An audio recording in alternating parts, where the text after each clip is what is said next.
Hi friends, welcome to my YouTube channel science for railways. ఈరోజు మనం 27th and 28th December రోజు జరిగిన all shift పేపర్ల గురించి మనం మాట్లాడుకుందాం.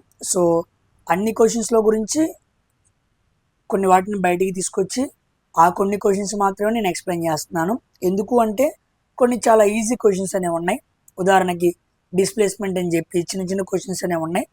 అలాంటి క్వశ్చన్స్ నేను పేపర్ అనాలిసిస్లోనే, పేపర్ రివ్యూలోనే చాలా వరకు చెప్పాను కాబట్టి వాటి గురించి కాకుండా కొన్ని ఇంపార్టెంట్ క్వశ్చన్స్ ఎగ్జామ్స్లో అడిగినవి మాట్లాడుకుంటూ వెళ్తూ ఉన్నాం. అయితే ప్రతి క్వశ్చన్కి చుట్టూ బార్డర్ కూడా మనం చాలా విషయాలు మాట్లాడుకుంటూ వెళ్తూ ఉంటాం కాబట్టి ఇవన్నీ రాబోయే ఎగ్జామ్స్కి మీకు చాలా ఉపయోగపడతాయి. ఓకేనా? ఈ షిఫ్ట్లో అంటే పార్ట్ 1లో మిస్ అయిన క్వశ్చన్స్ అన్నీ కూడా పార్ట్ 2లో అలా పార్ట్ 3 అలా కంటిన్యూగా వస్తూ ఉంటాయి అన్నమాట.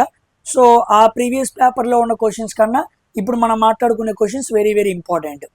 చాలా వరకు ఇవన్నీ కూడా పీవైక్యూస్లో ఉన్నవే, మీరు ఫాలో అవుతున్నప్పుడు మీకు అర్థమవుతూ ఉండిద్ది. సో పేపర్ అయితే ఎవరైతే ఆ పీవైక్యూస్ విన్నారో వాళ్ళందరూ కూడా కొంతవరకు ఈజీగా ఆన్సర్ చేయగలరు. ఎవరైతే వినలేదో వాళ్ళకి అది ఇబ్బంది అనమాట. ఓకేనా? సో ఈరోజు అడిగిన ఒక 23-24 క్వశ్చన్స్ వరకు మనం క్లియర్గా మాట్లాడుకుంటూ వెళ్దాం. సో చాలా ఇంపార్టెంట్ మ్యాటర్ అనేది మీకు ప్రతి క్వశ్చన్ దగ్గర దొరుకుతూ ఉండిద్ది. కాబట్టి అందరూ కూడా క్వశ్చన్ చాలా జాగ్రత్తగా అర్థం చేసుకోండి. అదేవిధంగా తెలుగులో ఎక్స్ప్లెనేషన్ ఇస్తాను, ఇంగ్లీష్లో మొత్తం రాయడం జరిగింది. ఓకేనా? సో చాలా ఇమేజెస్ ఉంటాయి, వాటన్నీ కూడా క్లియర్గా అర్థం చేసుకోండి. ఓకేనా? అందరూ కూడా వీడియోని లైక్ చేసి షేర్ చేయడం మర్చిపోవద్దు. మీరు బాగా లైక్ చేస్తే నేను ఇంకా ఎక్కువ వీడియోస్ చేయడానికి నాకు మంచి సపోర్టివ్గా ఉంటుంది అనమాట. సో ఇక ఆలస్యం చేయకుండా మనం వీడియోలోనికి వెళ్దాం.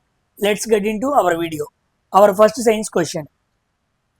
రోదర్ఫర్డ్ ఆల్ఫా రేస్ ఎక్స్పెరిమెంట్ ద్వారా ఏం కనుక్కున్నాడని క్వశ్చన్ అడిగారు. సో ఏం కనుక్కున్నాడు అంటే దానికి ఆన్సర్ ఏంటి అంటే న్యూక్లియస్ అనమాట. So the answer is nucleus. న్యూక్లియస్ని కనుక్కోవడం జరిగింది. దాన్ని మనం తెలుగులో కేంద్రకం అంటాం అన్నమాట. ఇదిగోండి, దీన్ని ఆల్ఫా రేస్ ఎక్స్పెరిమెంట్ అంటారు. ఓకేనా? లాస్ట్ టైం మనం పీవైక్యూస్లో మాట్లాడుకున్నప్పుడు కూడా ఈ క్వశ్చన్ వచ్చిందనమాట. ఆల్ఫా రేస్ ప్రయోగం చేస్తున్నప్పుడు ఆయన ఫస్ట్ ఏం చేశాడంటే, ఇదిగోండి ఇక్కడ ఆల్ఫా పార్టికల్ ఎమిటర్ అనమాట. ఇక్కడ నుంచి ఆల్ఫా పార్టికల్ ఏం చేశాడు, గోల్డ్ ఫాయిల్ మీద బాంబార్డ్ చేశాడు అనమాట. అంటే ఎమిట్ చేశాడు, అవి వెళ్ళి దానికి తగిలినాయి అనమాట. సో ఏ మెటల్ని వాడాడు అంటే గోల్డ్ ఫాయిల్ మెటల్ని వాడాడు. ఓకేనా? ఏ రేస్ని వాడాడు అంటే ఆల్ఫా రేస్ని వాడటం జరిగింది. ఆల్ఫా రేస్ అనేది పాజిటివ్ రేస్ అనమాట. కాబట్టి ఆయన ఎప్పుడైతే ఇలా ఆల్ఫా రేస్ని వాడాడో అవన్నీ కూడా డిఫ్లెక్ట్ అవుతూ ఉంటాయి అన్నమాట. ఎప్పుడైతే మధ్య భాగంలో డిఫ్లెక్ట్ అవుతూ ఉంటాయో ఆ మధ్యలో ఏదో పాజిటివ్ ఒక మెటీరియల్ ఉంది అని గెస్ చేశాడు. ఆయన పంపించింది ఆల్ఫా రేస్, అవి పాజిటివ్ రేస్. అవి వెళ్ళి ఇలా డిఫ్లెక్ట్ అవుతున్నాయి అంటే మధ్యలో ఏదో పాజిటివ్ మెటీరియల్ ఉంది అని చెప్పాడు. కాబట్టి ఆయన నమూనాలో ఏం చెప్పాడు అంటే మధ్యలో ఏదో, మిడిల్లో ఏదో పాజిటివ్ ఛార్జ్ ఉందని చెప్పాడు. దానికి పేరు న్యూక్లియస్ అని పెట్టాడు. ఓకేనా? ఎలక్ట్రాన్ అనేది చుట్టూ రివాల్వ్ అవుతూ ఉండిద్ది. ఎలక్ట్రాన్ అనేది చుట్టూ రివాల్వ్ అవుతూ ఉండిద్ది అని చెప్పాడు అనమాట. ఇది ఆయన చెప్పిన పాస్టులేట్స్. ఆయన దగ్గర ఉన్న ఒకే ఒక లిమిటేషన్ ఏంటి అంటే,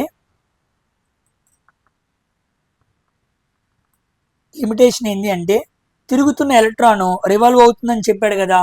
ఆ రివాల్వ్ అవుతున్న ఎలక్ట్రాను ఎనర్జీ లాస్ అవ్వకుండా ఎలా రివాల్వ్ అవుతుంది? వితౌట్ లూజింగ్ ఎనర్జీ ఎలా ఒక ఎలక్ట్రాన్ రివాల్వ్ అవుతుంది, ఒక కక్షలో ఎలా తిరుగుతుంది అన్న విషయం ఆయన చెప్పలేకపోయాడు. దట్ ఈస్ ద లిమిటేషన్ అనమాట.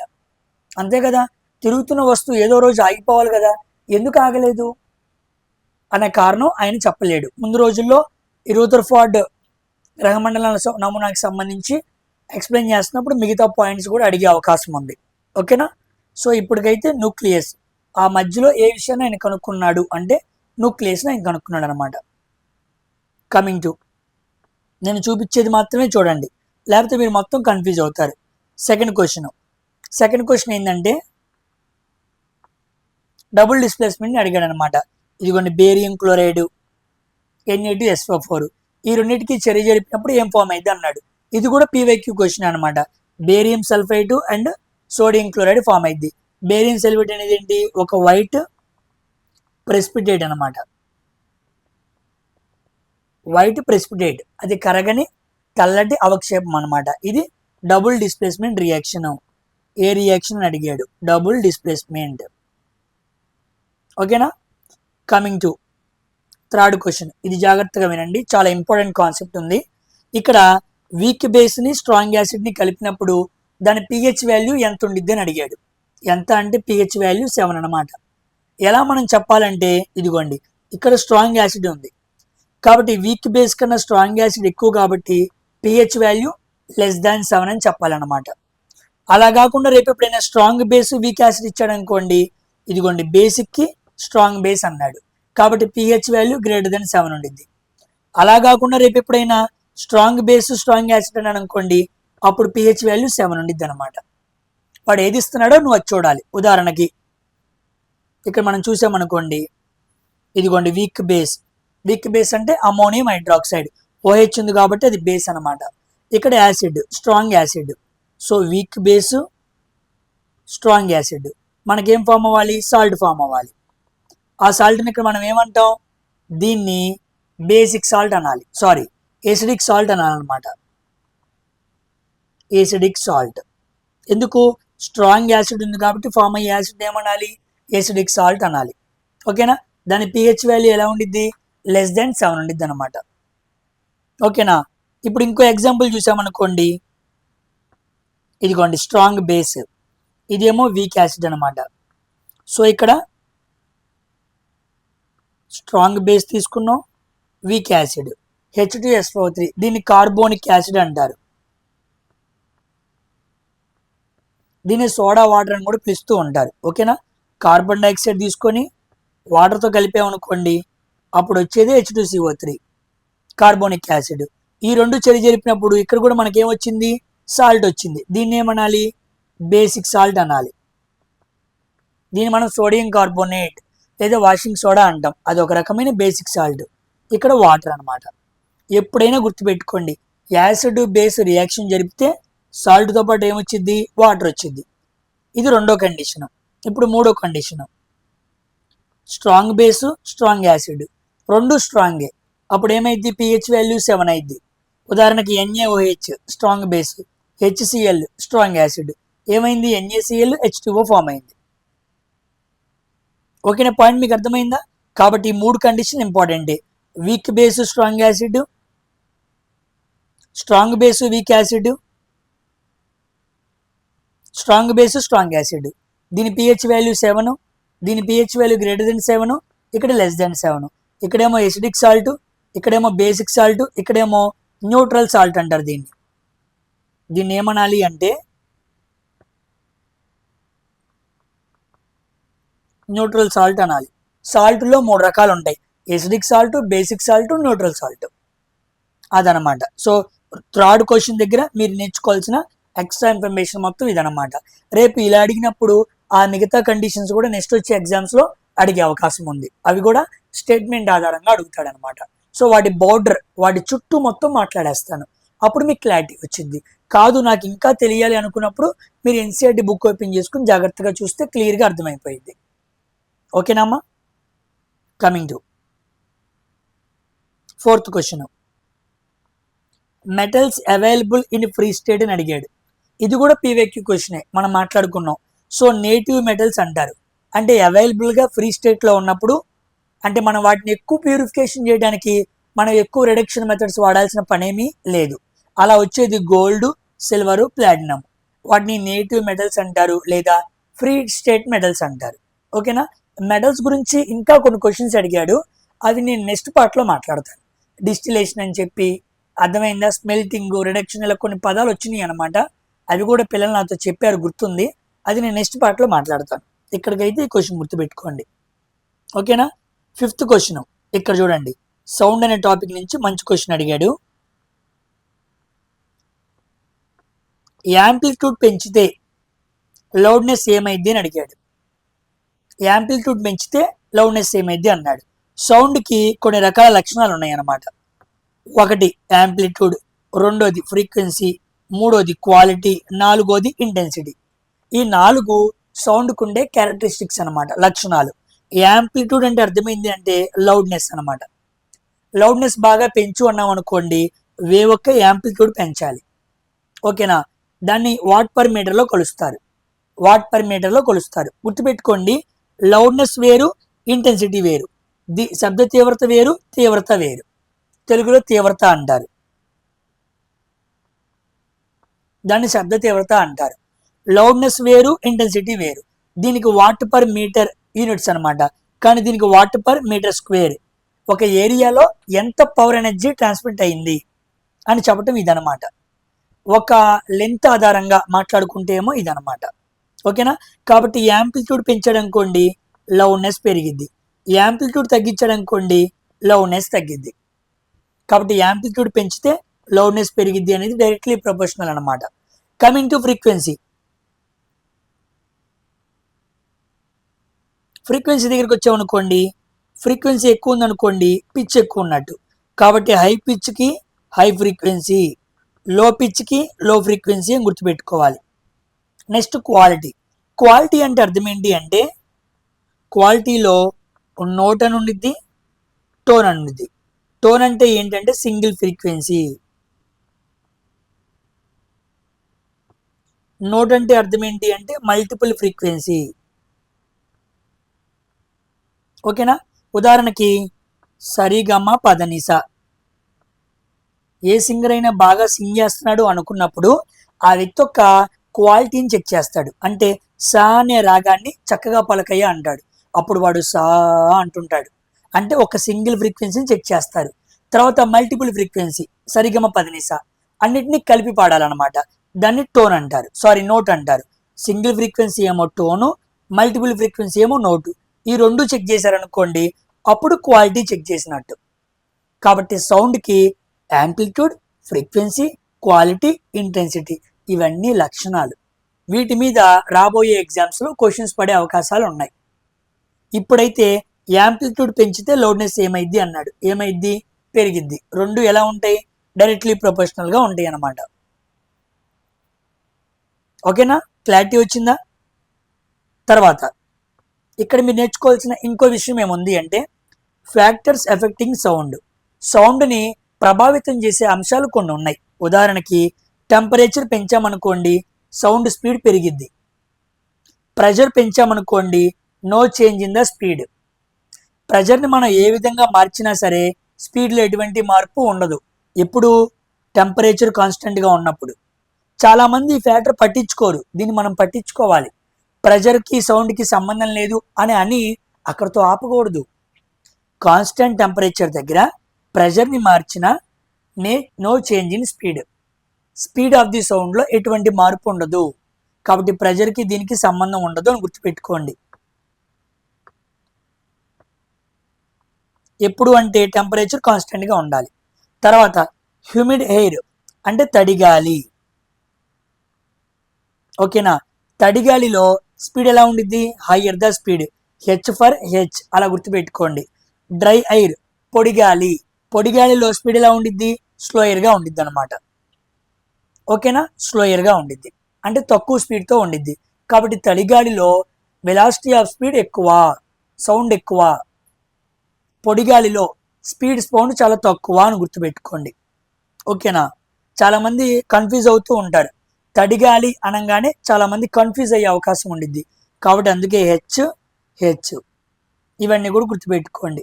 రేపు అడగచ్చు, స్పీడ్ సౌండ్ టెంపరేచర్ పెంచాను అప్పుడు వెలాసిటీ ఆఫ్ ది స్పీడ్ ఏమైద్ది, సౌండ్ ఏమైద్ది అని రకరకాలుగా అడుగుతాడనమాట. ఓకేనా, క్లారిటీ వచ్చింది అనుకుంటున్నాను. ఇప్పుడు మీరు నాకు కామెంట్ సెక్షన్లో రాయాల్సిన పని ఏంటంటే డెన్సిటీ పెంచాను అప్పుడు స్పీడ్ ఆఫ్ ది సౌండ్ ఏమైద్ది కామెంట్ సెక్షన్లో రాయండి. మీకు ఎంతమందికి తెలుసో చూద్దాం. If density increases what happens to speed of the sound ఏమైద్దో మీరు రాయండి. ఈ ఒక్క కండిషన్ మీకు హోంవర్క్ లాగా ఇస్తున్నాను. ఈ 4 కండిషన్స్ నేను ఎక్స్ప్లెయిన్ చేశాను. ఓకేనా, coming to sixth question, binary ఫిజన్లో how many daughter cells form అవుతాయి అన్నాడు. ఎన్ని రకాల కుమార్తె కణాలు ఫామ్ అవుతాయి అంటే 2 అన్నమాట. గుర్తుపెట్టుకోండి, ఇది కూడా క్వశ్చన్ అడిగాడు. అయితే ఇక్కడ ఇంకా రకమైన క్వశ్చన్స్ ఎలా అడగచ్చు అంటే మైటోసిస్ సమకణ విభజన. సమకణ విభజన జరిగితే ఎన్ని రకాల డాటర్ సెల్ ఫామ్ అవుతాయి అనొచ్చు, 2 ఫామ్ అవుతాయి. అలా కాకుండా మియోసిస్ క్షయకరణ విభజన, ఇది జరిగితే ఎన్ని రకాల కణాలు ఫామ్ అవ్వచ్చు అనొచ్చు, 4 అనమాట. ఇక్కడ ఫామ్ అయ్యే 2 ఏమో జెనెటికల్లీ ఐడెంటికల్, ఇక్కడ ఫామ్ అయ్యేదేమో జెనెటికల్లీ డిస్టింక్ట్ అనమాట, వేరువేరుగా ఉంటాయి. ఐడెంటికల్ అంటే సేమ్, డిస్టింక్ట్ అంటే వేరు అని అర్థం. ఓకేనా, ఇది 6th క్వశ్చన్ అనమాట. Coming to 7th question, resistivity increases with dash అన్నాడు. ఓకేనా, రెసిస్టివిటీ అన్నాడు, నాట్ రెసిస్టెన్స్ అలా. రెసిస్టివిటీ అంటే అది టెంపరేచర్ మీద, నేచర్ ఆఫ్ ది మెటీరియల్ మీద ఆధారపడి ఉండిద్ది. అలా కాకుండా రేపు ఇప్పుడు నేను రెసిస్టెన్స్ అంటాడు, ఆరు పెంచామనుకోండి రో పెరిగిద్ది, ఆర్ని పెంచామనుకోండి ఎల్ పెరిగిద్ది, ఆర్ని పెంచామనుకోండి ఏరియా తగ్గిద్ది.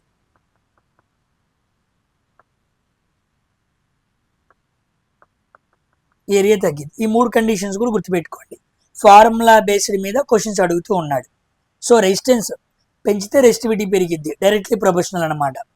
ఓకేనా, ఇక్కడ ఇది కూడా డైరెక్ట్లీ ప్రపోర్షనల్, ఇదేమో ఇన్వర్స్లీ ప్రపోర్షనల్ అనమాట.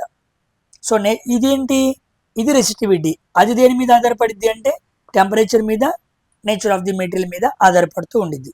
రెసిస్టెన్స్లో 2 రకాలు ఉంటాయి అన్నమాట, positive temperature coefficient, negative temperature coefficient. ఇవి చాలాసార్లు నేను PYQస్లో మాట్లాడాను. Coming to 8th question, light passes through the prism. ఒక ప్రిజం గుండా లైట్ పాస్ అయినప్పుడు అమౌంట్ ఆఫ్ డీవియేషన్ ఎలా ఉండిద్ది అని క్వశ్చన్ అడిగారు అనమాట. సో ఇదిగోండి, ఇలా లైట్ మీరు పాస్ అయినప్పుడు ఇక్కడ మీకు రెక్టాంగిల్ ప్రిజం కానీ ఇక ఏ ప్రిజం అయినా ఏమనివ్వండి, ప్రిజం ఇచ్చిన కాన్సెప్ట్ ఫినోమినా అనేది మారదు, అది గుర్తుపెట్టుకోండి. సో ఇలా వైట్ లైట్ని ప్రిజం గుండా పంపించినప్పుడు ఇలా డీవియేషన్ అయిపోయి ఇలా మన కలర్స్ ఫామ్ అవుతాయి, red, orange, yellow, green, blue, IndiGo, violet అనమాట. ఇక్కడ మీరు బాగా గుర్తుపెట్టుకోవాల్సిన విషయం ఏంటంటే వేవ్ లెంత్ దేనికి బాగా తక్కువ ఉండిద్దో దానికి డీవియేషన్ బాగా ఎక్కువ ఉండిద్ది. సో ఇక్కడ వేవ్ లెంత్, డీవియేషన్ 2 ఇన్వర్స్లీ ప్రపోర్షనల్గా ఉంటాయి అన్నమాట. సో దేనికి వేవ్ లెంత్ బాగా ఎక్కువ ఉండిద్దో దానికి డీవియేషన్ బాగా తక్కువ ఉండిద్ది. ఓకేనా, ఇప్పుడు వాడు డీవియేషన్ దేనికి ఎక్కువ ఉండిద్ది అన్నాడు అంటే దానికి వేవ్ లెంత్ ఎలా ఉండాలి, వేవ్ లెంత్ చాలా తక్కువ ఉండాలి. వేవ్ లెంత్ దేనికి తక్కువ, వైలెట్కి తక్కువ, అప్పుడు వైలెట్ ఆన్సర్ అయింది అనమాట. కాదు దేనికి డీవియేషన్ బాగా తక్కువ అంటాడు, అప్పుడు దానికి వేవ్ లెంత్ ఎక్కువ ఉండాలి. వేవ్ లెంత్ దేనికి ఎక్కువ, రెడ్కి ఎక్కువ, అలాగనమాట. ఈ ఒక్క పారామీటర్ గుర్తుపెట్టుకోండి, wave length, deviation 2 inversely proportional గుర్తుపెట్టుకుంటే మీరు ఈజీగా ఆన్సర్ చేయగలరు. Coming to 9th question, swelling of plants due to. Swelling of plants అంటే మీకేం చెప్పాలి, ఉబ్బటం అనమాట. ఉబ్బటం అనేది ఎందుకు జరిగిద్ది అన్నాడు. ఎందుకు జరిగిద్ది అంటే దానికి ముఖ్య కారణం ఆస్మాసిస్ కారణం అనమాట. సో ద ఫండమెంటల్ ప్రాసెస్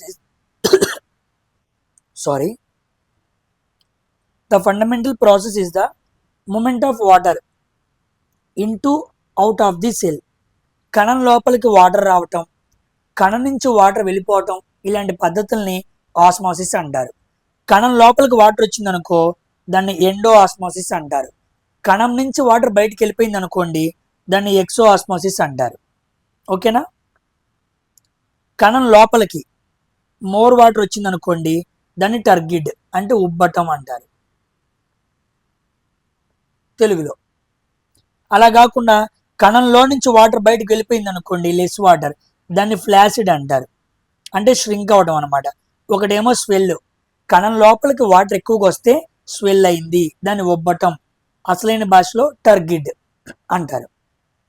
కణంలో నుంచి వాటర్ వెళ్ళిపోయింది అనుకోండి దాన్ని ష్రింక్, ఫ్లాసిడ్ అంటారు అంటే కుచించుకుపోవటం. ఈ 2 గుర్తుపెట్టుకోండి, ఉబ్బటం, కుచించుకుపోవటం.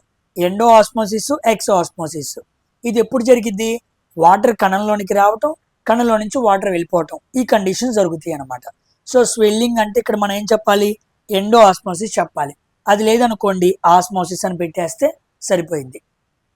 ఓకేనా, coming to 9th question, Newton's first law of motion దేనికి సంబంధించింది అని అడిగాడు. So Newton's first law of motion అంటే దాని దేనికి సంబంధించింది? Law of inertia. ఇక్కడే మనం మిగతా రెండు కూడా నేర్చుకున్నాం అనుకోండి. So law of force of acceleration ఇది సెకండ్ లా అనమాట. న్యూటన్ సెకండ్ లాని ఏమనాలి? లా ఆఫ్ ఫోర్షన్ లేదా లా ఆఫ్ యాక్సలరేషన్ అనాలి, లేదా రెండింటితో పిలవచ్చు. నెక్స్ట్ థర్డ్ లాని ఏమని పిలవాలి? Law of action and reaction ఇలా చదవాలన్నమాట. Law of action and reaction గా మనం దాన్ని చదవాలి. సో ఇది 10th question. Coming to 11th question. Where is the position of electron in the atom? Atom లోపల ఎలక్ట్రాన్ ఎక్కడ ఉండిద్ది అన్నాడు. ఇది సెంటర్, న్యూక్లియస్. ఇక్కడ ప్రోటాన్స్ న్యూట్రాన్స్ ఉంటాయి, కానీ ఎలక్ట్రాన్ మాత్రం చుట్టూ రివాల్వ్ అవుతూ ఉండిద్ది, తిరుగుతూ ఉండిద్ది అనమాట. వాటిని మనం షెల్స్ అని పిలవచ్చు, ఆర్బిట్స్ అని పిలవచ్చు, ఎనర్జీ లెవెల్స్ అని పిలవచ్చు. వాటిని KLM అని చదువుతూ ఉంటాం అనమాట, KLM అని. అర్థమైందా? సో n వాల్యూ 1 అయితే K, n వాల్యూ 2 అయితే L, n వాల్యూ 3 అయితే M అనమాట. ఈ అన్ని ప్రిన్సిపల్ క్వాంటమ్ నెంబర్ అంటారు. ఓకేనా? కర్పరాలు అంటారు తెలుగులో. వీటి గురించి చెప్పింది నీల్స్ బోర్ అనమాట. నీల్స్ బోర్ తన అటామిక్ మోడల్లో చెప్పాడు. సో కర్పరంలో ఉండే ఎలక్ట్రాన్స్ కనుక్కోవడానికి formula 2n². Total number of electrons కనుక్కోవాలి అంటే 2n² అనమాట. ఇది వేసామనుకోండి, అప్పుడు ఒక్కొక్క కర్పరంలో ఎన్ని ఎలక్ట్రాన్స్ ఉన్నాయనే విషయం మనకు అర్థమైంది. ఓకేనా? సో ఇది ఆ క్వశ్చన్ చుట్టూ మనకు తెలియాల్సిన ఇన్ఫర్మేషన్. కమింగ్ టు ఈ క్వశ్చన్ చాలా చాలా ఇంపార్టెంట్. PYQs లో కూడా మాట్లాడుకున్నాం. What is the effective diameter of the spherical lens? Effective diameter of the spherical lens ని మనం ఏమని అనాలి అన్నాడు. ఏమనాలి? ఎపర్చర్ ఇస్ ద ఆన్సర్ అనమాట. ఎపర్చర్. ఇదిగోండి, స్పెరికల్ లెన్స్ తీసుకున్నాం అనుకోండి. ఓకేనా? ఎక్కడైతే లైట్ రే వచ్చి ఇలా తగలటానికి అనుగుణంగా ఉందో ఆ మొత్తం డయామీటర్, ఇదిగోండి లెన్స్ డయామీటర్, మనం దాన్ని ఏమనాలి? ఎపర్చర్ అనాలన్నమాట. సో స్పెరికల్ లెన్స్ లో ఎక్కడైతే రిఫ్లెక్షన్ జరగడానికి అవకాశం ఉందో ఆ మొత్తం భాగాన్ని మనం లెన్స్ డయామీటర్ అనాలి. వాడు కూడా ఏమన్నాడు? ఎఫెక్టివ్ డయామీటర్కి ఇంకో పేరేంటి అన్నారు? ఎపర్చర్ అనాలి. ఓకేనా? గుర్తుపెట్టుకోండి. ఇదిగోండి ఇలా చూసుకున్నాం అనుకోండి, కాన్కేవ్ లెన్స్ లో దానికి ఇలా మొత్తం ఇలా మాట్లాడుకోవాలన్నమాట. కాన్కేవ్ లెన్స్ అయినా కాన్వెక్స్ లెన్స్ అయినా ఓవరాల్ గా దాన్ని అపర్చర్ అని మాట్లాడుకోవాలి. గుర్తుపెట్టుకోండి. ఇక్కడ చాలా ఇంపార్టెంట్ ఇన్ఫర్మేషన్ ఉంది. దీని మీద క్వశ్చన్స్ బాగా పడుతున్నాయి, బాగా చూడండి. కాన్వెక్స్ లెన్స్ అంటే అది మనం చూసినప్పుడు ఇలా కనపడుతూ ఉండిద్ది అనమాట. ఓకేనా? టూ బల్గింగ్ సర్ఫేసెస్ అవుట్ అంటే అర్థం ఏంటి అంటే తెలుగులో, కాన్వెక్స్ లెన్స్ మీరు ఎప్పుడైనా చూసారనుకోండి, రెండు ఉబ్బెత్తు భాగాలు ఉంటాయి. ఉబ్బెత్తు భాగాలు రెండు బయట వైపుకు ఉంటాయి. అవుట్ అన్నాడు చూడండి. రెండు ఉబ్బెత్తు భాగాలు బయట వైపుకి కనపడుతూ ఉంటే దాన్ని కాన్వెక్స్ లెన్స్ అనాలి. ఓకేనా? దాని దగ్గర థిక్కర్ ఇన్ ద మిడిల్, మధ్యలో ఎలా ఉండిద్ది అంటే మందం ఎక్కువగా ఉండిద్ది. థిన్నర్ అట్ ద ఎడ్జెస్ దగ్గర చూసామనుకోండి థిన్ గా ఉండిద్ది. సో పలచగా ఉండేదేమో ఎడ్జెస్ దగ్గర, మందంగా ఉండేదేమో మధ్యలో అనమాట. దేనికి? కాన్వెక్స్ లెన్స్ కి. అదే మీరు కాన్కేవ్ లెన్స్ చూసారనుకోండి, ద బల్గింగ్ సర్ఫేసెస్ ఇన్ అనమాట, మధ్యలో ఉంటాయి. అంటే ఉబ్బెత్తు భాగాలు లోపల వైపుకు ఉంటాయి అనమాట. ఇక్కడ ఉబ్బెత్తు భాగాలేమో బయట వైపుకు ఉంటాయి, అందుకే అవుట్ అని రాశాడు. కాన్కేవ్ లెన్స్ లో ఉబ్బెత్తు భాగాలు లోపలికి ఉంటాయి అనమాట, ఇన్ అనమాట. ఇదిగోండి ఇలాగా. ఓకేనా? ఇక్కడ థిక్కర్ ఎట్ ద ఎడ్జెస్ అనమాట. అంటే కాన్కేవ్ లెన్స్ అంచు భాగాలు చాలా మందంగా ఉంటాయి అన్నమాట, మధ్య భాగం చాలా థిన్నర్గా ఉండిద్ది. ఇవన్నీ కూడా ఎగ్జామ్స్ లో కండిషన్స్ రూపంలో మిమ్మల్ని అడుగుతాడు. ఓకేనా? ఉబ్బెత్తు భాగాలు బయట వైపుకుంటే కాన్వెక్స్, లోపల వైపుకుంటే కాన్కేవ్. అర్థమైందా? కాన్వెక్స్ లెన్స్ కి అంచు భాగాలు ఎలా ఉంటాయి? పల్చగా ఉంటాయి, థిన్నర్. మధ్య భాగం ఎలా ఉండిద్ది? మందంగా. దానికి ఆపోజిట్ గా దీన్ని అడగచ్చు అనమాట. ఇది గుర్తుపెట్టుకోండి. ఓకేనా? వీటిని కండిషన్స్ రూపంలో మిమ్మల్ని అడగచ్చు. తర్వాత తెలియాల్సిన ఇంకో విషయం ఏంటంటే, కన్వర్జింగ్ చేస్తున్నప్పుడు కన్వర్జింగ్ మిర్రర్ అంటే దాన్ని కాన్కేవ్ అనాలి, కన్వర్జింగ్ లెన్స్ అంటే కాన్వెక్స్ అనమాట. ఆపోజిట్ అవుతుంది. చాలా మంది తెలియక ఒకే ఆన్సర్ పెడుతున్నారు, కన్ఫ్యూజ్ అవుతున్నారు. Don't get confuse. కన్వర్జ్ అంటే మిర్రర్ లో చేస్తే అది కాన్కేవ్, కన్వర్జింగ్ మిర్రర్ అంటే కాన్కేవ్, కన్వర్జింగ్ లెన్స్ అంటే కాన్వెక్స్. సేమ్ ఇలాగే డైవర్జింగ్ లెన్స్ అంటే కాన్కేవ్, డైవర్జింగ్ మిర్రర్ అంటే కాన్వెక్స్. ఓకేనా, రెండు ఆపోజిట్ అవుతాయి అన్నమాట. కాబట్టి కన్వర్జ్ అనే పదం వస్తే రెండు కాన్కేవ్ అని అనుకోకూడదు. మిర్రర్లో కాన్కేవ్ అయితే లెన్స్లో కాన్వెక్స్ అయింది. డైవర్జింగ్ అనుకోండి, లెన్స్లో కాన్కేవ్ అయితే మిర్రర్లో కాన్వెక్స్. ఇది కూడా గుర్తుపెట్టుకోండి. వీటి మీద కూడా క్వశ్చన్స్ పడే అవకాశం ఉంది. ఓకేనా, కన్ఫ్యూజ్ చేయాలి అనుకున్నప్పుడు ఇలాంటి డీప్ కండిషన్స్ మీద స్టేట్మెంట్ చేస్తాడు. Coming to 13th questions. Sexually transmitted diseases by virus. వైరస్కి సంబంధించి సెక్షువల్లీ ట్రాన్స్మిటెడ్ డిసీజెస్ ఏంటి అని అడుగుతూ ఉన్నాడు. అందుకే మీకు అన్ని ఎస్టీడీస్ తీసుకొచ్చేసాను. అంటే అన్ని సెక్షువల్లీ ట్రాన్స్మిటెడ్ డిసీజెస్. ఇవేమో వైరస్ అనమాట. HIV AIDS, genital herpes, genital warts, hepatitis B. చాలా మందికి తెలీదు, హెపటైటిస్ బి కూడా సెక్షువల్లీ ట్రాన్స్మిట్ అయింది. It is a disease related to liver అనమాట. ఓకేనా, హెర్ప్స్ వ్యాట్స్ అంటే చిన్న చిన్న గుళ్ళలు అనమాట. యానస్ భాగం దగ్గర వస్తాయి, మోషన్కి వెళ్ళే భాగాల దగ్గర వస్తాయి అనమాట. ఓకేనా, అవి సెక్షువల్గా ట్రాన్స్మిట్ అయ్యే అవకాశం ఉంది.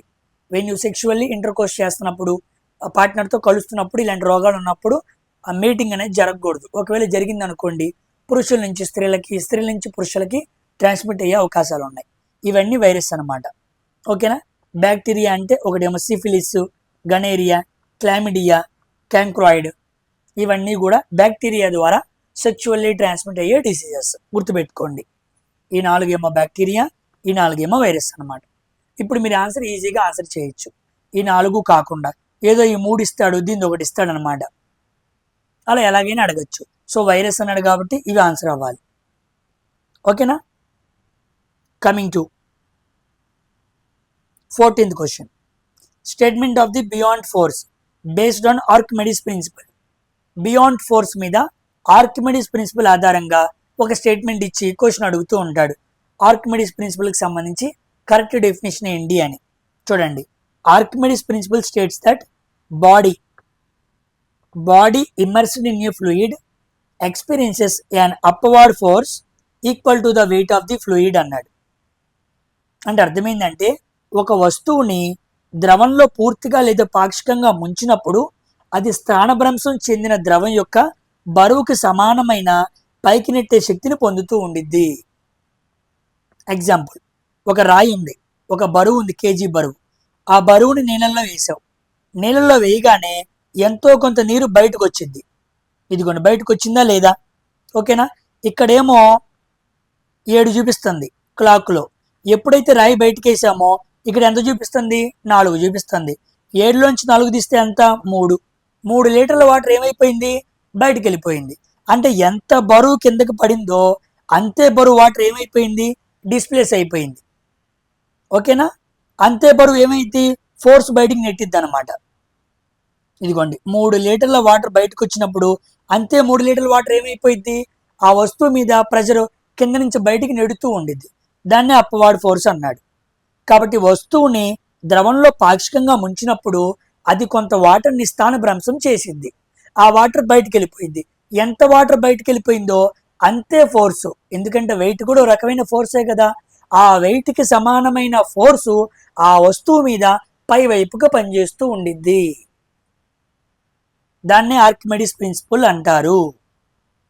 ఓకేనా, కాబట్టి ఎగ్జాక్ట్ ఇదే డెఫినేషన్ మీకు ఆప్షన్లో ఇస్తాడు. దీన్ని బాగా చదువుకోండి, మిగతావన్నా తప్పు.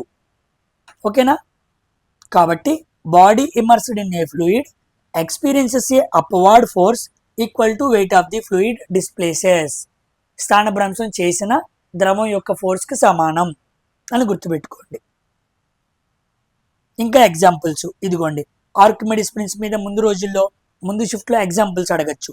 షిప్స్ ఆర్కిమెడిస్ ప్రిన్సిపల్ మీద వర్క్ అవుతున్నాయి. సబ్మెరైన్స్, హాట్ ఎయిర్ బెలూన్స్ వాతావరణంలోకి వెళ్తూ ఉంటాయి కదా పైకి గాల్లో. రీసెంట్గానే ఒక హాట్ ఎయిర్ బెలూన్ పగిలిపోయి చాలా మంది కింద పడిపోయి చనిపోయారు. ఓకేనా, నెక్స్ట్ హైడ్రోమీటర్, లాక్టోమీటర్ పాల స్వచ్ఛతను కొలవడానికి, నీటి స్వచ్ఛతను కొలవడానికి, స్విమ్మింగ్ లైఫ్ జాకెట్స్ ఇవన్నీ కూడా ఆర్కిమెడిస్ ప్రిన్సిపల్ మీద పనిచేస్తాయి. రేపు ఏదో ఒక ఎగ్జాంపుల్ ఇచ్చి ఆర్కిమెడిస్ ప్రిన్సిపల్ కానిదేంటి అని అడిగే అవకాశం ఉంది. ఓకేనా, coming to 15th question. In which equation of motions position is independent of the final velocity. Equation of motions మనకు 3 ఉన్నాయి. ఆ 3 ఇచ్చి పొజిషన్ అనేది independent of velocity, final velocity అంటే v అనమాట. పొజిషన్ అంటే ఎస్ అనమాట. సో ఎస్కి వికి ఇండిపెండెంట్, సంబంధం లేని ఒక ఈక్వేషన్ చెప్పు అంటాడు. ఇదిగోండి ఫస్ట్ ఈక్వేషన్ చూసామనుకోండి, వెలాసిటీ టైంకి రిలేషన్ తెలియజేస్తుంది. ఇదిగోండి వెలాసిటీ టైం. రెండో ఈక్వేషన్ చూసామనుకోండి, పొజిషను టైము. ఇదిగోండి పొజిషను టైము. మూడో ఈక్వేషన్ చూసామనుకోండి, పొజిషను వెలాసిటీ. ఇప్పుడు వాడేమడిగాడు, పొజిషన్కి వెలాసిటీకి అంటే ఎస్కి వికి రెండింటికి సంబంధం లేనిది ఏంటి అన్నాడు. ఇదిగోండి సెకండ్ ఈక్వేషన్ చూడండి. సెకండ్ ఈక్వేషన్లో ఎస్ ఉంది, టీ ఉంది. ఎక్కడైనా వి ఉందా? అసలు వి లేనే లేదు. కాబట్టి ఎస్ వి రెండు లేని అంటే ఎస్ ఉండాలి, ఎస్ వికి ఇండిపెండెంట్ అవ్వాలి. సో ఎస్ మాత్రమే ఉండి వి లేని ఈక్వేషన్ ఏముంది? Second equation. That is the answer అనమాట. ఓకేనా? రేపు ఎప్పుడైనా ఈ 3 అడగచ్చు, గుర్తుపెట్టుకోండి. వెలాసిటీ టైం అంటే ఫస్ట్, పొజిషన్ టైం అంటే సెకండ్, పొజిషన్ వెలాసిటీ అంటే ఇదనమాట. వాడు తెలివిగా ఏం అడిగాడు? పొజిషను ఫైనల్ వెలాసిటీ సంబంధం లేదని అడిగాడు. ఓకేనా? కాబట్టి మనం ఏం చెప్పాలి? సెకండ్ ఈక్వేషన్ చెప్పాలి. మనం మాట్లాడుకుందే కానీ ఇండైరెక్ట్గా అడుగుతున్నాడు. ఓకేనా? కమింగ్ టు 16వ క్వశ్చన్. ఈ క్వశ్చన్ జాగ్రత్తగా చూడండి. ఈ question very very important. Simple harmonic motion, అక్కడ పెండ్యులం అని వచ్చింది అనమాట, డోలనం అంటారు, మన భాషలో ఉయ్యాలన్నమాట. ఎగ్జాంపుల్, దాని మీద క్వశ్చన్ అడిగాడు. క్వశ్చన్ చదువుతా చూడండి. What happens to energies when a swing moves from mean position to extreme position? ఇలాంటి క్వశ్చన్ చూడంగానే చాలా మంది స్కిప్ చేస్తారు. ఓకేనా? ఇప్పుడు మీరు చదివినా సరే ఆన్సర్ పెట్టలేరు అనమాట. కైనెటిక్ ఎనర్జీ, పొటెన్షియల్ ఎనర్జీ రెండు ఏమవుతాయి? మారతాయి. ఎలా మారతాయి? ఎప్పుడు? మీన్ పొజిషన్ నుంచి ఎక్స్ట్రీమ్ పొజిషన్కి వెళ్ళినప్పుడు అన్నాడు. ఇప్పుడు నేను ఎక్స్ప్లెయిన్ చేసిన తర్వాత మీరు పెడితే చాలా ఈజీగా పెట్టగలరు. చూడండి, మీన్ పొజిషన్ అన్నా,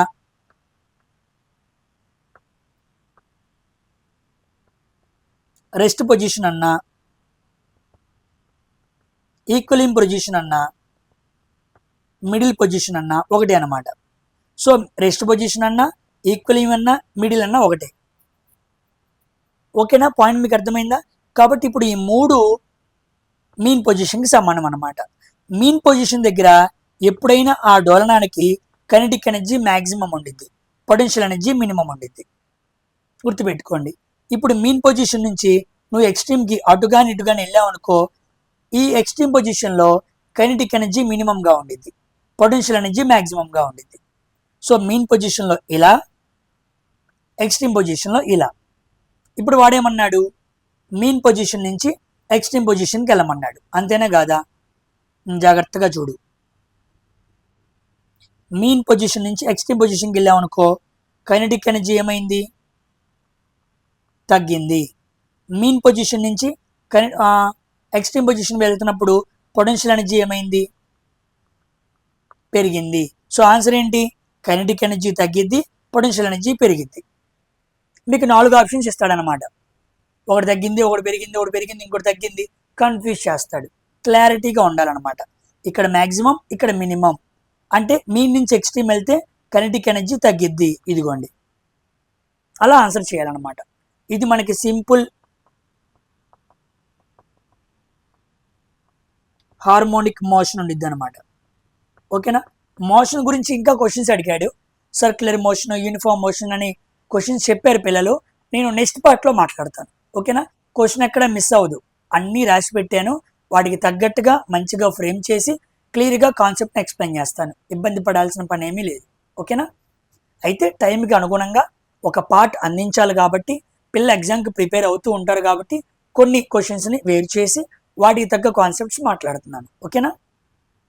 coming to 17th question. What is the process that solid food undergoes immediately after being eaten అన్నాడు. అంటే తెలుగులో అర్థమైందంటే, తినంగానే, ఆహారాన్ని తీసుకోగానే, కడుపులోనికి పడంగానే మొట్టమొదటిగా స్టార్ట్ అయ్యే ప్రాసెస్ ఏంటి అన్నాడు. ఇంజెషనా, డైజెషనా, అబ్జార్ప్షనా, ఎసిమిలేషనా, ఎజెషనా? ఆన్సర్ ఏంటి? ఆన్సర్ ఏంటి అంటే డైజెషన్. ఫస్ట్ ఇంజెషన్ అంటే మౌత్ దగ్గర నువ్వు తీసుకున్నావు, తీసుకున్న తర్వాత మధ్యలో కూడా ఇంకో ప్రాసెస్ ఉండేది తెలుసా, దాన్ని ప్రొపల్షన్ అంటారు. చాలా మంది మాట్లాడరు, ఇది ప్రొపల్షన్ అనమాట. అంటే ఎలిమెంటరీ కెనాల్ ద్వారా మన ఫుడ్ వెళ్ళిపోయి స్టమక్లోకి వెళ్ళిద్ది కదా, ఆ పద్ధతి. అది ఎలా ఉండిద్ది అంటే పెరిస్టాలిటిక్ మూమెంట్స్ ద్వారా జరిగిద్ది అనమాట. ఉదాహరణకి ఒక కొండ చిలువ కప్పని మింగింది అనుకోండి, ఎలా వెళ్తూ ఉండిద్ది కప్ప లోపలికి, అలా మనం తిన్న ఆహారం ఎలిమెంటరీ కెనాల్ ద్వారా పొట్టలోనికి వెళ్ళిద్ది అనమాట. దాన్ని ప్రొపల్షన్ అంటాం. కానీ ఎక్కువగా మనం దీన్ని మాట్లాడాం. ఇంజెషన్కి డైజెషన్కి మధ్యలో ఉండిద్ది ప్రొపల్షన్ అని గుర్తుపెట్టుకోండి. ఇప్పుడు పొట్టలో పడిపోయింది, పడంగానే నెక్స్ట్ జరగాల్సింది ఏంటి, డైజెషనే కదా. కాబట్టి ఆన్సర్ ఏమవ్వాలి, డైజెషన్ ఇస్ ద ఆన్సర్ అనమాట. ఈ క్వశ్చన్కి ఆన్సర్ డైజెషన్. ఆ తర్వాత అబ్జార్ప్షన్ అంటే ఆహారంలోని పదార్థాల్లో ఉన్న మంచి ప్రోటీన్స్ అన్నిటిని తీసేయడం అనమాట. అబ్జార్ప్షన్ చేసుకోవడం, అది వచ్చి మన బ్లడ్లో కలిసిద్ది. కలిసినప్పుడు మన బ్లడ్కి ఎనర్జీ, శక్తి వచ్చిద్ది. అప్పుడు మన బాడీలో రిపేర్స్ లాంటివి వేరే వేరే వాటిని సరి చేసుకుంటూ ఉంటాం. తర్వాత అడ్జెషన్. అడ్జెషన్ అంటే ఇక బయటికి వేస్ట్ మెటీరియల్ బయటికి వెళ్ళిపోవడం అనమాట. ఈ పద్ధతులు మనం చాలాసార్లు మాట్లాడుకున్నాం. అదే తెలివిగా అడిగాడు. పొట్టలో పడంగానే ఇమీడియట్లీ ఆఫ్టర్ బీయింగ్ ఈటెన్, తినంగానే జరిగేది ఏంటి, డైజెషన్. అదనమాట అర్థం. ఓకేనా. Coming to 18th question. Force units ఏంటి అన్నాడు. Simple question. Newtons, pressure units pascal, ఇలా యూనిట్స్ ఎస్ఐ యూనిట్స్ మ్యాచింగ్ మీద ఇచ్చాడనమాట. ఓకేనా. తర్వాత లైసోజోమ్స్. లైసోజోమ్స్ మీద క్వశ్చన్ ఇచ్చాడు. లైసోజోమ్స్ని suicidal bag of the cell అంటారు. లైసోజోమ్ని ఏమని పిలుస్తారని క్వశ్చన్ అడిగారు. సో చాలా ఆన్సర్స్ ఉన్నాయి చూడండి. House keeper of the cell అంటారు, natural scavengers of the cell అంటారు, atom bomb of the cell అంటారు. వీటిలో హైడ్రోలైటిక్ ఎంజైమ్స్ ఉంటాయి అన్నమాట. హైడ్రోలైటిక్, లైటిక్ అంటే అర్థం ఏంటి అంటే బ్రేక్ చేయడం. కాబట్టి లైసోజోమ్స్లో హైడ్రోలైటిక్ ఎంజైమ్స్ ఉంటాయి అన్నమాట. అవి ఫుడ్ని ఏం చేస్తాయి, బ్రేక్ చేస్తాయి. ఓకేనా. కాబట్టి దాన్ని digestive system of the cell అంటారు. Digestive system of the cell అంటారు, గుర్తుపెట్టుకోండి. లైసోజోమ్స్ అనేవి ఇంకో ఇంపార్టెంట్ పాయింట్ చెబుతున్నాను, ప్లాంట్ సెల్స్లో ఉండవు. ఓకేనా. అవి మరి ఎక్కడ ఉంటాయి, యానిమల్ సెల్స్లోనే ఉంటాయి. ప్లాంట్ సెల్స్లో లైసోజోమ్స్ ఉండవు. ఓకేనా. యానిమల్ సెల్స్లోనే ఉంటాయి. ఇప్పుడు అదిరిపోయే క్వశ్చన్ అడుగుతున్నాను. ఈ క్వశ్చన్కి మీరు కామెంట్ సెక్షన్లో ఆన్సర్ చేయండి. మరి లైసోజోమ్స్ ప్లాంట్స్లో ఉండకపోతే ఈ పనులన్నీ సెల్లో జరగాలి కదా. లైసోజోమ్స్ అనేవి ప్లాంట్స్లో ఉండవు అన్నారు, కరెక్టే సార్. అవి ఉండనప్పుడు ఈ పనులన్నీ మరి ప్లాంట్ సెల్లో ఎవరు చేస్తారు. లైసోజోమ్స్ లేనప్పుడు ఆ పని ఎవరో చేయాలిగా, ఎవరు చేస్తారు, కామెంట్ సెక్షన్లో రాయండి. ఇందాక క్వశ్చన్ అడిగాను, ఇప్పుడు క్వశ్చన్ అడిగాను, మొత్తం 2 క్వశ్చన్స్ అడిగాను. ఓకేనా. కాబట్టి who done the lysosomes work in plant cells. ఓకేనా. రాయండి చూద్దాం, సెల్ బయాలజీ మీద ఎంత గ్రిప్ ఉందో అర్థమైంది. తర్వాత which layer protects us from the harmful UV rays. UV rays sun నుంచి మన బాడీ మీదకి పడకుండా, డైరెక్ట్గా పడకుండా ఏ లేయర్ ఆపుతుంది అంటే ఓజోన్ లేయర్. ఓజోన్ లేయర్ అనేది ఎక్కడ ఉండిద్ది, స్ట్రాటోస్ఫియర్లో ఉండిద్ది. 15 నుంచి 50 కిలోమీటర్లు అంటే భూమి నుంచి 15 నుంచి 50 కిలోమీటర్ల దూరంలో విస్తరించిన లేయర్ని స్ట్రాటోస్ఫియర్ అంటారు. దాని థిక్నెస్ని అంటే ఓజోన్ లేయర్ యొక్క థిక్నెస్ని డాబ్సన్ యూనిట్స్లో కొలుస్తూ ఉంటారు. ఇది లాస్ట్ టైం పీవైక్యూ అనమాట. డాబ్సన్ యూనిట్స్ గుర్తుపెట్టుకోండి. Ozone layer depletion sources. Ozone layer ఎందుకు డిప్లీషన్ అవుతుంది అంటే ఫస్ట్ కారణం క్లోరోఫ్లోరోకార్బన్స్, రెండో కారణం హైడ్రోక్లోరోఫ్లోరోకార్బన్స్, మూడో కారణం హ్యాలోన్స్, నాలుగో కారణం కార్బన్ టెట్రాక్లోరైడ్, ఐదో కారణం మీథైల్ బ్రోమైడ్. ఈ 5 కారణాలు మరి ముఖ్యంగా ఈ 5 ఓజోన్ లేయర్ని దెబ్బతీస్తున్నాయి. అందుకే ఓజోన్ లేయర్ డిప్లీషన్ సబ్స్టాన్సెస్ అంటారు, సింపుల్గా ఓడిఎస్. ఓకేనా. నా చూడండి, ఇక్కడ ఇంకో క్వశ్చన్ అడిగారు, ఇప్పుడు గుర్తుకొచ్చింది. చూడండి, కార్బన్ అనేది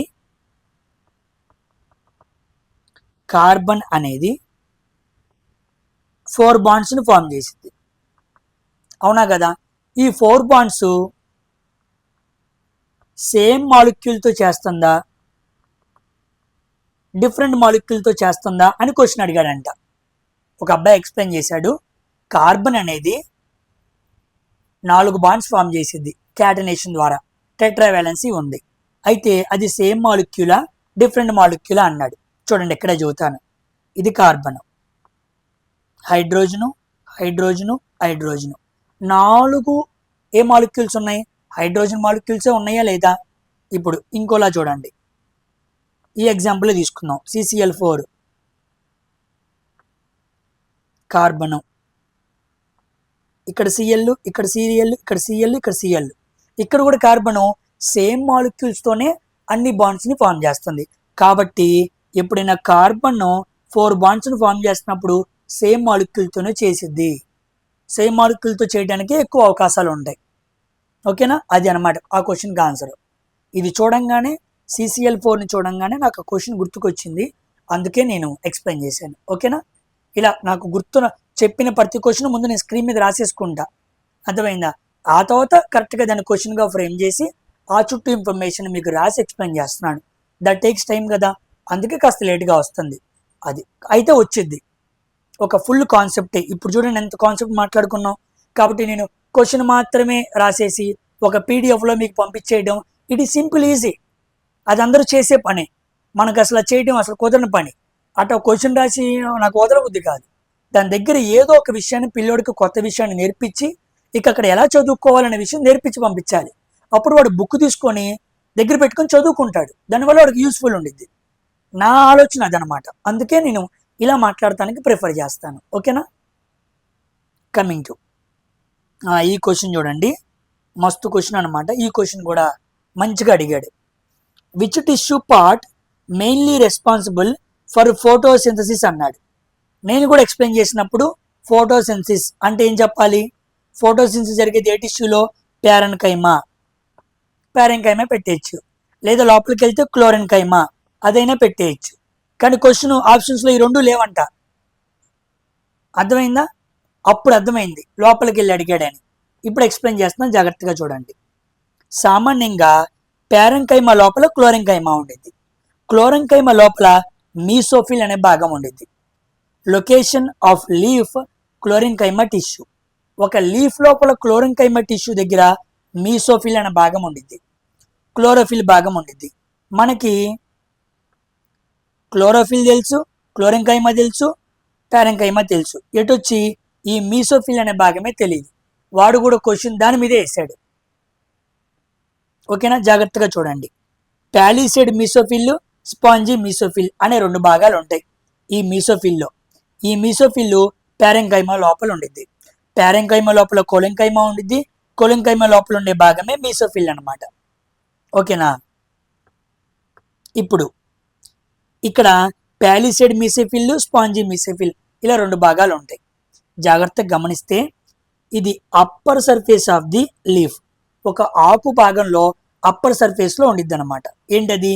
ప్యాలిసేడ్ మీసోఫిల్.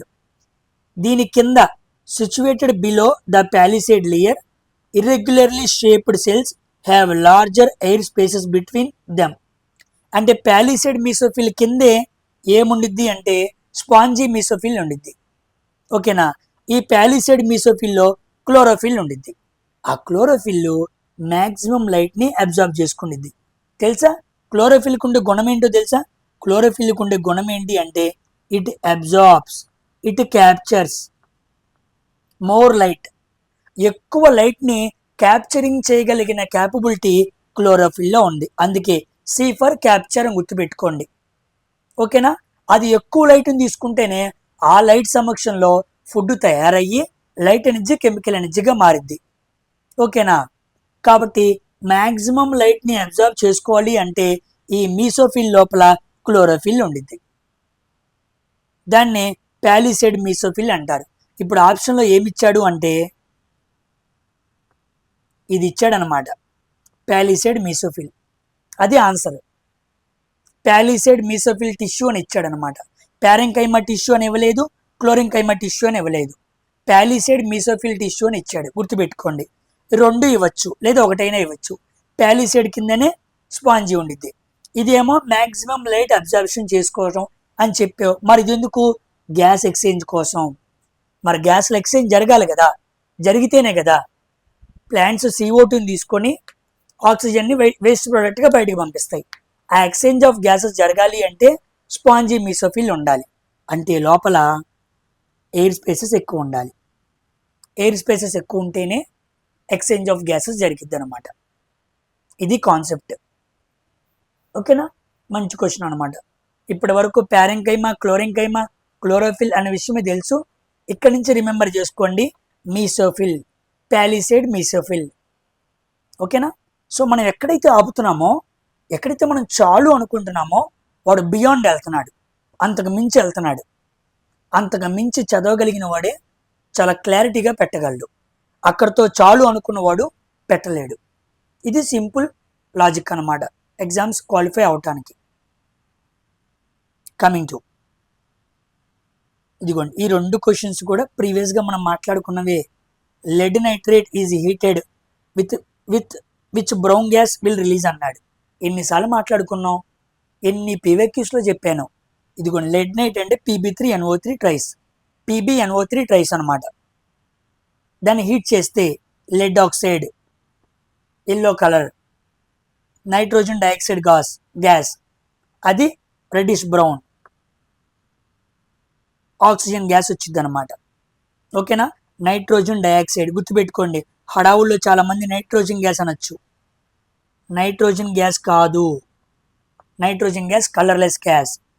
నైట్రస్ ఆక్సైడ్ గ్యాస్ కాదు, నైట్రోజన్ డైఆక్సైడ్. ఇదిగోండి NO2, N2 వేరు, N2 వేరు, NO2 వేరు. కన్ఫ్యూజ్ చేయడానికి ఇస్తాడు గ్యాస్. అర్థమైందా? కాబట్టి లెడ్ నైట్రేట్ని ఎప్పుడైతే హీట్ చేస్తామో బ్రౌన్ గ్యాస్ వచ్చింది. బ్రౌన్ గ్యాస్ అంటే nitrogen dioxide. Next lead monoxide వచ్చింది, అది ఎల్లో కలర్లో ఉండిద్ది. 2 గుర్తుపెట్టుకోండి, వెరీ వెరీ ఇంపార్టెంట్. తర్వాత ఇలాంటిది ఇంకో క్వశ్చన్ కూడా అడిగాడు. Zinc reacts with copper sulphate, it will change dash to dash అన్నాడు. ఒక జింక్ వెళ్ళిపోయి కాపర్ సల్ఫేట్తో జరిపినప్పుడు ఏమైంది?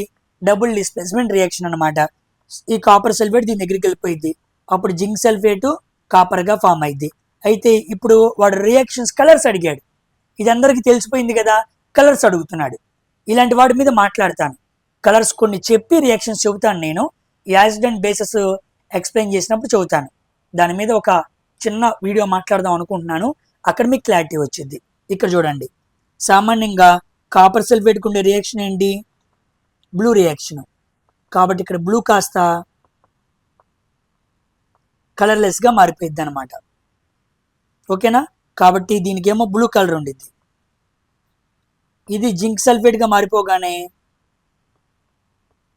కలర్లెస్, ఏ కలర్ ఉండదు అనమాట. ఓకేనా? కాబట్టి ఈ రియాక్షన్ మనకి చాలాసార్లు మాట్లాడుకున్నాం కాబట్టి స్టాండర్డ్ పెంచుదాం అని ఏం చేస్తున్నాడు? కలర్స్ ఇస్తున్నాడు. జింక్ కాపర్ సల్ఫేట్, దీన్ని బ్లూ విట్రియోల్ అంటారు. అది తెలిసిందనుకోండి, అప్పుడు ఆన్సర్ పెట్టలేవు. జింక్ సల్ఫేట్, దానికి ఏ కలర్ ఉండదనే విషయం కూడా తెలియాలి, అప్పుడే పెట్టగలవు. అంటే 2 విట్రియోల్స్ యొక్క కలర్స్ తెలిస్తేనే నువ్వు క్వశ్చన్ పెట్టగలవు. ఇవి సాల్ట్స్ అనమాట. So you need to understand the colours of the salts. అంటే సాల్ట్స్ ఏంటో తెలియాలి, కలర్స్ ఏంటో తెలియాలి, అప్పుడు పెట్టగలవు. ఓకేనా? ఇదనమాట. సో ఇక్కడతో 23 క్వశ్చన్స్ నేను క్లియర్గా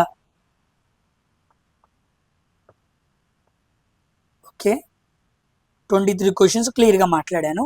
నెక్స్ట్ పార్ట్లో మిగిలిన క్వశ్చన్స్ ఇంకేమైతే వస్తాయో వాటిని కూడా క్లియర్గా మాట్లాడతాను. ఓకేనా?